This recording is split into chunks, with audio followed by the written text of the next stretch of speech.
Hello बच्चों, नमस्कार। स्वागत है आप सभी का तीरथ स्टडी सेंटर में। तो आज हम पढ़ने वाले हैं कक्षा 9 गणित प्रश्नावली 1.1 चैप्टर नंबर 1 का नाम है संख्या पद्धति। तो सबसे पहले हम संख्याओं के बारे में जान लेते हैं, यानी कि हमें संख्याओं की ज़रूरत ही क्यों पड़ी है। तो अगर हम अपने जीवन के चारों ओर देखें तो हर जगह संख्याओं का ही तो काम है। जैसे घर में कोई काम होता, मम्मी बोलती 2 किलो चीनी लेके आओ, तो 2 किलो, 2 संख्या ही तो काम है।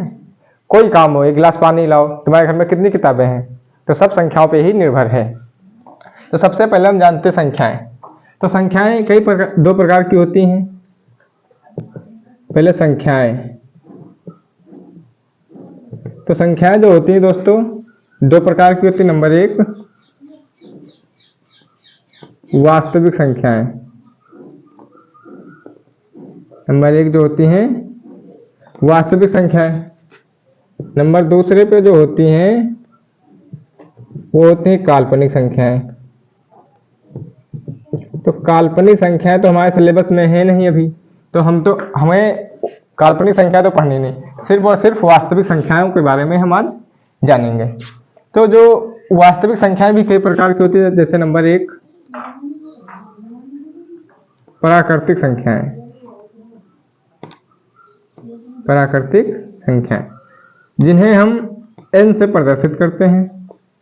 जो प्राकृतिक संख्याएं हमारी होती हैं वो 1, 2, 3, 4, 5, ये इनफाइनाइट यानी अनंत तक होती। 1 से लगा करके अनंत तक जो होती संख्याएं वो हमारी प्राकृतिक संख्याएं होती हैं। फिर नंबर 2 पे आती हैं पूर्ण संख्याएं, पूर्ण संख्याएं जिन्हें हम W से प्रदर्शित करते हैं। तो हमें प्राकृतिक संख्या तो 1 से 9 तक मिल गई, अनंत तक समझ लो या 9 तक समझो, लेकिन इसमें एक कमी है। प्राकृतिक संख्या तो हमें मिल गई 1 से 9 तक, लेकिन हमें 10 भी उसके बाद लिखना था, 1000 भी लिखना था, 3000 भी लिखना था, 100,000 भी लिखना था। तो कैसे लिखे? तो प्राकृतिक संख्याओं से अलग पूर्ण संख्या बना गई, जिसमें सिर्फ प्राकृतिक संख्याओं के पहले 0 ऐड कर दिया गया। 0, 1, 2, 3, 4 से लेकर के अनंत तक। तो प्राकृतिक संख्या 1 से लेकर अनंत तक, और पूर्ण संख्या में सिर्फ पहले 0 काउंट हुआ है, सिर्फ और सिर्फ 0 आया है। तो नंबर तीसरे पे आती है हमारी पूर्णांक। पूर्णांक को हम Z से प्रदर्शित करते हैं। अब पूर्णांकों के बारे में जानेंगे। जैसे अभी तक तो हमें गिनती पता थी, कोई चीज हम गिनते तो 1 से चालू करते हैं, ना कि 0 से, 1 से चालू करते हैं। तो कभी कभी आप लोगों ने सुना होगा कि जम्मू कश्मीर लद्दाख में टेम्परेचर माइनस में चला गया। तो क्या 0 से कम भी संख्याएं होती हैं? यानी 0 से कम भी संख्याएं होती क्या? हाँ दोस्तों, तो जानते हैं। जैसे -4, -3, -2, -1, 0, 1, 2, 3, 4 इनफिनाइट तक होती हैं। जो पूर्णांक है माइनस के भी होते हैं और प्लस के भी होते हैं। इसके बाद नंबर 4 परिमेय।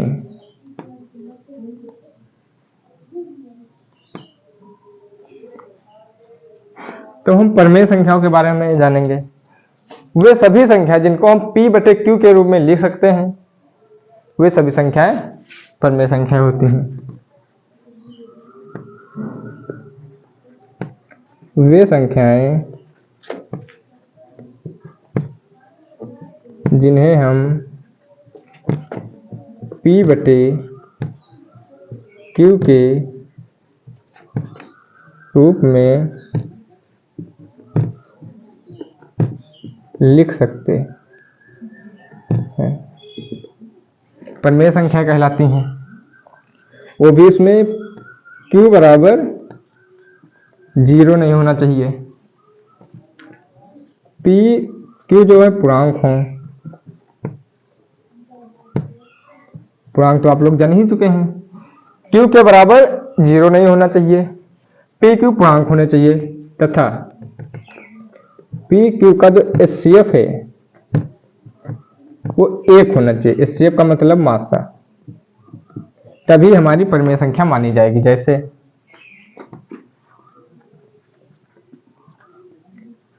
3/1,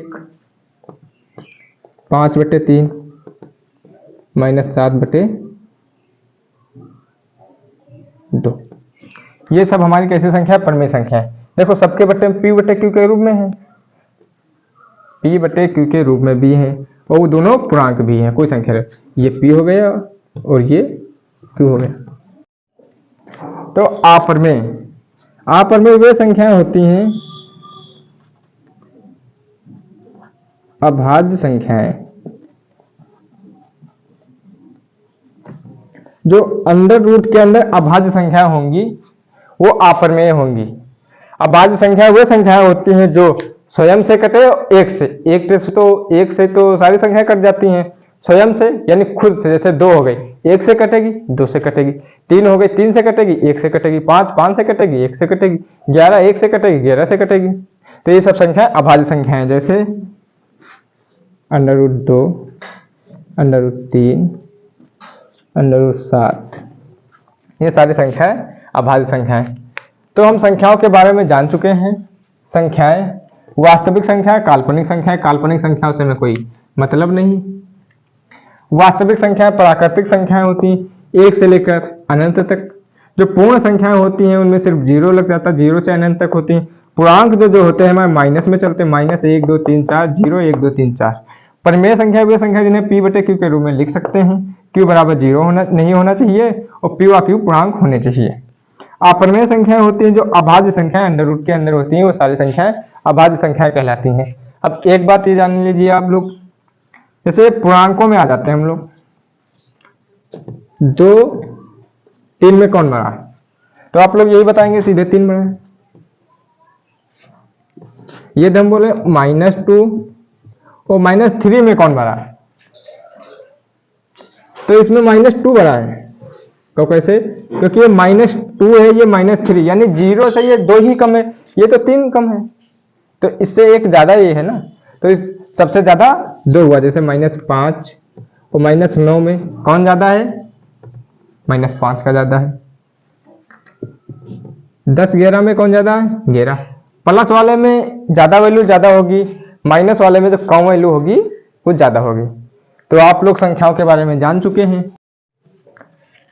तो क्वेश्चन नंबर 1, क्या शून्य संख्याएं परमेय संख्याएं हैं? क्या इसे p/q के रूप में लिखा जा सकता है जहां p व q पूर्णांक हों? तो हम लोग लिखेंगे हल। क्या शून्य एक परमेय संख्या है? तो लिखेंगे हाँ, 0 एक परमेय संख्या है। 0 1 परमेय संख्या है। 0 एक परमेय संख्या है। फिर क्या लिखा? क्या इसे p/q के रूप में लिखा जा सकता है? तो 0/2, ये p हो गया, ये q हो गया।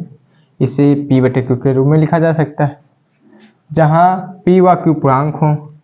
0 भी पूर्णांक होता, 2 भी पूर्णांक होता, तो ये पूर्णांक भी है। और q बराबर 0 भी नहीं होता है, q बराबर 0 नहीं होना चाहिए, तो q बराबर मेरा 0 भी नहीं है। क्वेश्चन नंबर 2 पे आते, 3 और 4 के बीच में 6 परमेय संख्याएं ज्ञात करो। तो जितनी हमें परमेय संख्याएं ज्ञात करने को बोलता है उसमें 1 प्लस करेंगे, जो मान आएगा ऊपर नीचे उसी से गुणा कर देंगे। जैसे 3 बोला, 6 संख्याएं बोली, तो 6 में 1 जोड़ो, कितना आएगा मान? 7 आया ना। अब 7 से ऊपर नीचे गुणा करेंगे, 7 से ऊपर नीचे गुणा करेंगे। 3/7 × 7, 4/7 × 7, 3 सत्ते 21/7, 7 चक्कू 28/7। तो इसके बीच में 6 परमेय संख्या निकाली, तो निकाल लो। 22/7, 23/7, 24/7, 25/7, 26/7, 27/7। हमारी 7 संख्याएं 6 1 2 3 4 5 6 संख्या में निकाल दी। क्वेश्चन नंबर 3 बोल रहा है 3/5 और 4/5 के बीच में 5 परिमेय संख्या ज्ञात करनी। तो सबसे फंडा 5 में 1 जोड़ेंगे 6। अब 6 से हम दोनों में ऊपर नीचे गुणा कर देंगे। 3/5 6, 4/5 6 छतियाई 18/30, 4 छंगा 24/30। अब 18/30 और 24/30 के बीच में हम 5 अपनी परिमेय संख्या निकालेंगे।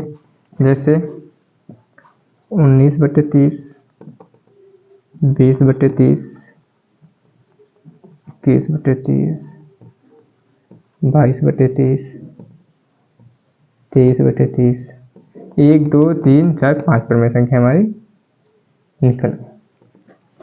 तो आप लोग परिमेय संख्या निकालना समझ चुके होंगे। चलते हैं सवाल नंबर 4 पे। चलते हैं क्वेश्चन नंबर 4 पे। सत्य या असत्य कारण के साथ उत्तर दो। यानी इसमें कौन सत्य है कौन असत्य, वो हमें कारण भी बताना है क्यों। प्रत्येक प्राकृत संख्या एक पूर्ण संख्या होती है। जो प्रत्येक प्राकृत संख्या होती है वो पूर्ण संख्या होती है। तो बिल्कुल भैया होती है। क्या लिखेंगे हम लोग? सत्य लिखेंगे। कैसे? अब कारण सही दो। जो प्राकृतिक संख्याएं हमारी होती हैं उनको n से 1 2 3 4 अनंत तक होती हैं। और जो हमारी पूर्ण संख्याएं होती हैं वो W से प्रदर्शित करते हैं 0 1 2 3 4। तो हम देख पा रहे हैं इसमें प्रत्येक प्राकृत संख्या पूर्ण संख्या होती है। तो प्रत्येक प्राकृत 1 है, पूर्ण में भी 1 है, 2 है, 2 है, 3 है, 3 है, 4 4। यानी जो प्राकृत संख्याएं हैं वे सब पूर्ण संख्याएं होती हैं। तो इसका क्या मतलब होगा? सत्य हो गया। दूसरा क्या है? प्रत्येक पूर्णांक एक पूर्ण संख्या होती है। जो प्रत्येक पूर्णांक होता है वो पूर्ण संख्या होती है? बिल्कुल नहीं होती भी, असत्य है। ये क्या है? असत्य है। अब कैसे है? कारण समझाता हूं। प्रत्येक पूर्णांकों को हम z से प्रदर्शित करते हैं -3 -2 -1 0 1 2 3। प्रत्येक पूर्णांक पूर्ण संख्या होती है। पूर्ण को हम 0 से W से 0 1 2। देखो पूर्णांक एक इसमें 0 0 2 3 4 ये तो संख्याएं मिल रही हैं प्लस वाली, लेकिन पूर्णांक में -3 -2 -1 है। लेकिन भैया हमारे पूर्ण संख्याओं में माइनस नहीं चलता है। तो ये क्या हो जाएगा? असत्य हो जाएगा। क्योंकि जो है पूर्णांक होते हैं हमारे माइनसों में चलते हैं और पूर्ण संख्या माइनस में नहीं होती हैं। नंबर 3 है प्रत्येक परिमेय संख्या एक पूर्ण संख्या होती है। प्रत्येक परिमेय संख्या पूर्ण संख्या होती है? बिल्कुल भैया नहीं होती, असत्य। कारण के साथ देंगे। जैसे प्रत्येक परिमेय संख्या पूर्ण संख्या होती, पूर्ण संख्या हमारी कौन सी होती हैं? 0 1 2 3 4। लेकिन हमारी जो परिमेय संख्या होती हैं वो क्या होती हैं? परिमेय जैसे 3/4 2/1। प्रत्येक परिमेय संख्या 3/4 2/1 एक प्रत्येक परिमेय संख्या पूर्ण संख्या होती है। तो प्रत्येक परिमेय संख्या तो ऐसे लिखी जाती है, पूर्ण संख्या में बटे में कुछ है ही नहीं, 1 2 3 4। परिमेय संख्या हमारी ऐसे लिखी जाए। तो इस प्रकार हमारे ये सत्य असत्य असत्य कारण सहित समझा दिया। तो आप लोगों को समझ में आया होगा। आया कि नहीं आया कमेंट में जरूर बताएं। वीडियो को अधिक से अधिक शेयर करें क्योंकि हर बच्चा तक ये पहुंच सके, हर बच्चा इसका लाभ ले सके। चलते साथियों, मिलते हैं अगली वीडियो में।